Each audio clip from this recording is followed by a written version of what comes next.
ऐसन तवर दहिया में लभ के लावा फूटला हो। सटेल पास सास करेला सर सर तर तर पसेना छूटेला हो। सटेल पास सास करेला सर सर तर तर पसेना छूटेला हो। सटेल पास सास करेला सर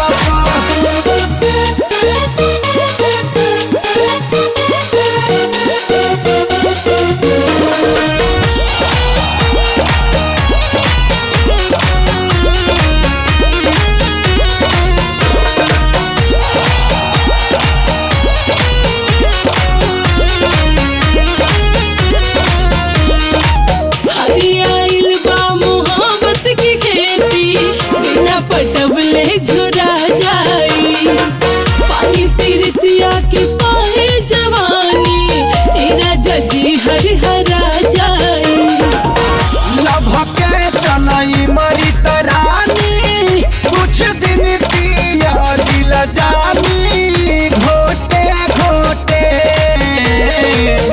हो जाई शादी जहिया मन भर धर पैहा कहिया लोटे लोटे। सिला दहिया जैसे केहू सिलवट पे हर दे कूटला हो। सटेल पास सास करेला सर सर तर तर पसेना छूटेला हो। सटेल पास सास करेला सर सर तर तर पसेना छूटेला हो। सटेल पास सास करेला सर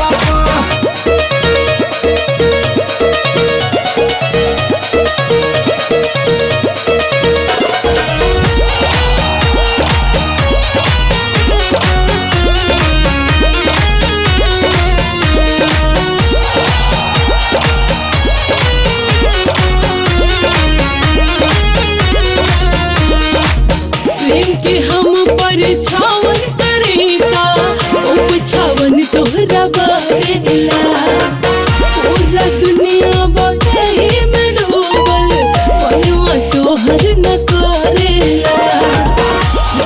खाना खाना लागल रौला गाना गाना लागल धीरे धीरे फूटता लड्डू मन में बुनिया छाना लागल धीरे धीरे। पानी के पानी भइल बा जवानी गज बहला हरिया उठला हो। सटेल पास सास करेला सर सर तर तर पसेना छूटेला हो। सटेल पास सास करेला सर सर तर तर पसेना छूटेला हो। सटेल पास सास करेला सर Click on the bell icon to get regular updates from Venus. For more entertainment, log on and subscribe to www.youtube.com/Venus Bhojpuri.